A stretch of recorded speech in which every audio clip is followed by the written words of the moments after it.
मंत्री संजीव बालियान ने अखिलेश यादव पर ध्रुवीकरण की राजनीति करने का आरोप लगाया। संजीव बालियान ने कहा कि बीजेपी केवल विकास की बात करती है। साथ ही दावा किया कि इस साल यूपी में योगी के नेतृत्व में सरकार बनेगी।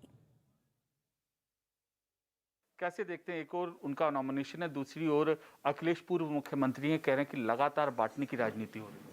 देखिए, वो 5 बार वहाँ से सांसद रहे हैं, नॉमिनेशन के बाद विधायक बनने का उनका निश्चित है और हमें ध्रुवीकरण की आवश्यकता नहीं। हमने काम किया। अखिलेश को सोचना चाहिए, अगर ध्रुवीकरण ना हो तो उसे कोई वोट नहीं मिलेंगे। जो वोटें उसे मिल रही हैं वो उसके ध्रुवीकरण के आधार पर मिल रही हैं। अगर आज वो मुस्लिम समाज की वोटों के ऊपर दावा करते हैं तो अगर सड़कें अच्छी बनी है तो सबके लिए, अगर बिजली मिली है 24 घंटे तो सबके लिए, जो भी प्रधानमंत्री की योजनाएं हैं वो गई हैं सब गरीबों के लिए गई है, ना जाति देखी है ना धर्म। तो ध्रुवीकरण के राजनीति तो अखिलेश यादव उसी के ऊपर जिंदा है। अगर ध्रुवीकरण ही समाप्त हो जाएगा अखिलेश के लिए तो उसे वोट कौन देगा? भाई कोई बहुत बड़ी देश की सेवा या प्रदेश की सेवा के लिए तो है नहीं, वो तो परिवार की पार्टी है। 5 सांसद हैं, 5 साल विधायक बन जाएंगे, बाकी जिले बांट लेते हैं वो लोग आपस में कि इस जिले को आप देखोगे, इस जिले को आप देखोगे। तो उनकी राजनीति तो लूट की राजनीति है बेसिकली। कोई प्रदेश के हित की राजनीति तो समाजवादी पार्टी की है नहीं। ये बताइए कि अब लगातार वो पश्चिमी उत्तर प्रदेश में दौरा कर रहे हैं, जयंत चौधरी भी साथ में हैं, गृह मंत्री योगी आदित्यनाथ, सब लोग ये कहते हैं जयंत बाबू को आगाह कर रहे हैं। तो ये जयंत बाबू को आगाह करने का जो कदम है, आप ये किस तरीके से देखते हैं? देखिए, राजनीति में सब अपनी बातें कहते हैं, वो तो हम भी कह रहे हैं कि वोट किसी को तो वोट तो अखिलेश को जाएगी। भाई चुनना किसे है? एक विधायक कोई परिवर्तन नहीं ला सकता प्रदेश में। परिवर्तन तो मुख्यमंत्री लाएगा, प्रदेश कैसे चलना है तो मुख्यमंत्री तय करेगा। तो हमारा उम्मीदवार है योगी आदित्यनाथ, उनका उम्मीदवार है अखिलेश यादव। अगर कोई भी वोट डालेगा, चाहे वो लोकदल को वोट डालो, जाएगी तो अखिलेश यादव को। तो ये तो सबको समझाना हमारा फर्ज है, कहने का भाई अखिलेश यादव को मुख्यमंत्री चाहते हो या नहीं चाहते। और इधर नोएडा से समाजवादी पार्टी के प्रत्याशी सुनील चौधरी वोटरों से रो रो कर वोट की अपील कर रहे हैं। सुनील कह रहे हैं कि इस बार वोटर तरस खाएंगे और उन्हें वोट करेंगे। सुनील 2 बार नोएडा से हार चुके हैं। न्यूज़ 18 ने सुनील चौधरी से खास बातचीत की है। उत्तर प्रदेश में चुनाव प्रचार जोरों पर है। सुनील चौधरी हमारे साथ है जो कि नोएडा से समाजवादी पार्टी के कैंडिडेट हैं। तीसरी बार चुनाव लड़ रहे हैं सुनील जी, क्या कहना है आपका, क्या माहौल दिख रहा है? सबसे पहले माहौल मुझे अच्छा दिख रहा है। अब की बार लग रहा है कि किसान का बेटा विधानसभा में जाएगा। मैं 15 साल से इन लोगों के बीच हूँ, सारे सुख-दुख में इनके साथ रहा हूँ। चाहे कोई भी काम हो, मैं हमेशा इनके दरवाजे पर आऊँ। आज मुझे पूरी उम्मीद है कि मुझे निराश नहीं करेंगे। मैं इनके लिए लड़ता रहा हूँ हमेशा। जहाँ भी इन्हें बुलाया, मैं आंदोलन में भी गया, जेल भी गया इन लोगों के लिए, लेकिन मैंने हिम्मत नहीं हारी। अब की मैं उम्मीद लगाए बैठा हूँ, 2 बार हारा, हिम्मत नहीं हारा। अब की मुझे आशीर्वाद देंगे क्योंकि इन्हें पता है ये बेटा इनके लड़ेगा। वो राजा का बेटा है, मैं किसान का बेटा हूँ, इसलिए मैं आपकी हिम्मत नहीं हारूंगा। और मुझे उम्मीद है कि नोएडा वासी, गाँव वासी मुझे मौका देंगे। योगी के खिलाफ गोरखपुर में चंद्रशेखर चुनाव मैदान पर उतरे हैं। वो आज पश्चिम यूपी में चुनाव प्रचार कर रहे हैं। न्यूज़ 18 की टीम ने चंद्रशेखर से बात की है। योगी से गोरखपुर में मिलने वाली टक्कर पर उन्होंने क्या कहा, सुनिए। कैसे मैनेज करेंगे? गोरखपुर बड़ी सीट, बड़ा चुनाव, बड़ी चुनौती, और पूरे इस बेल्ट में भी आपको प्रचार करना है। ये जनता जो है ना, 5 साल हम लड़े हैं सड़कों पे, ये जनता हमारा काम जानती है और बहुत बड़ी यूनिट है हमारे पास। आज बाबा जी को शुभ मुहूर्त इतनी फौज की उतारनी पड़ी क्योंकि बाबा जी को पता है कि हार रहे हैं। आप जितना भी धन तंत्र, सत्ता बल जितना भी लगाना है, अब वो ज्यादा क्या कर सकते हैं? वो आप कह रहे हो गोरखपुर सीट से हार रहे हैं बाबा? पहले नहीं हारे, उपचुनाव में नहीं हारे। मैं ये बता रहा हूँ आपको कि वो ज्यादा मेरा नॉमिनेशन कैंसिल करा सकते हैं। मैं एक वकील हूँ, मैं जानता हूँ नॉमिनेशन कैसे कराना है। मैं पूरा अपनी तरफ से पूरी तैयारी करके चल रहा हूँ। अब बाबा जी के पास एकमात्र विकल्प है, चुनाव आयोग को मैनेज करके किसी तरह से सत्ता के दुरुपयोग से मेरा नॉमिनेशन कैंसिल कराने का वो प्रयास कर सकते हैं।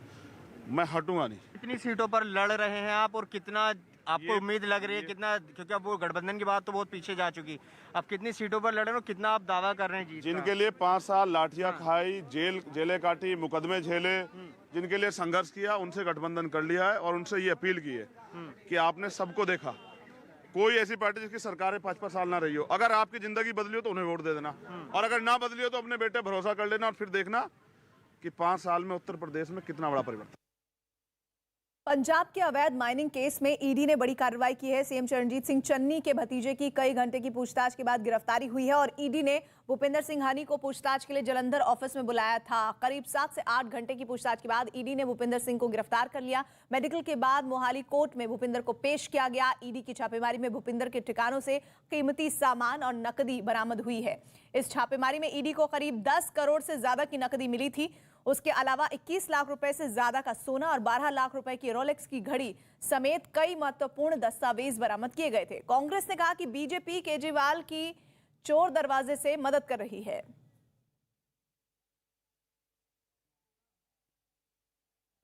तो 2 तस्वीरें आपको दिखा रहे हैं। कई घंटे की पूछताछ की गई है और उसके बाद किस तरह से उन पर कार्रवाई हुई है। दरअसल चन्नी के भतीजे पर यह पूरी कार्रवाई ईडी की हुई है। छापेमारी का अभियान चलाया गया है। करीब 7 से 8 घंटे की पूछताछ ईडी ने की है। भूपिंदर सिंह को उसके बाद गिरफ्तार किया गया है। मेडिकल के बाद मोहाली कोर्ट में भूपिंदर को पेश किया गया और ईडी की छापेमारी में भूपिंदर के ठिकाने से बहुत ज्यादा महंगे सामान और कैश बरामद होने की जानकारी। और ये जो पूरा छापा हुआ है उसमें ईडी को करीब 10 करोड़ से ज्यादा का कैश बरामद हुआ है।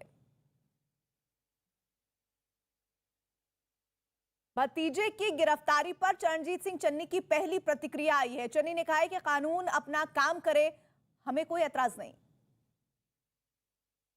कानून अपना काम करे, सानू कोई एतराज नहीं है, लेकिन मैं कह चुकी हूं कि कानून अपना काम करे, सानू कोई एतराज नहीं। कानून अपना काम करे, सानू कोई एतराज नहीं है, लेकिन मैं कह चुकी हूं कि कानून अपना काम करे, सानू कोई एतराज नहीं। और वहीं कांग्रेस नेता प्रियंका गांधी का कहना है कि सरकारी एजेंसियों का दुरुपयोग हो रहा है। विपक्षी दलों को धमकाने के लिए इनका इस्तेमाल हो रहा है। मैंने बहुत बार कहा है कि ये जो एजेंसीज हैं इनका एक मिनट बात कर रही हूँ मैं उनसे, इनका दुरुपयोग हो रहा है। सरकार इनको इस्तेमाल करती है लोगों को धमकाने के लिए। दूसरे जो उनके विपक्ष के नेता हैं उनको उन पर प्रेशर डालने के लिए। तो ये कम से कम चुनाव के वक्त बिल्कुल अलाउड नहीं होना चाहिए। ये पॉलिटिकल अरेस्ट है और इलेक्शन में डराने के लिए और तबाह और तंग करने के लिए ये चीजें कर रहे हैं। अगर किसी के ऊपर एक्शन लेना चाहिए था 4 महीने 5 महीने, आज एक दिन में तो कुछ नहीं होगा ना। तो ये पर्पजली कर रहे हैं, डिमोरलाइज करने के लिए कर रहे हैं। भूपिंदर हनी का नाम लेकर आप 20-25 जगहों पे जाकर के आप रेड करते हो।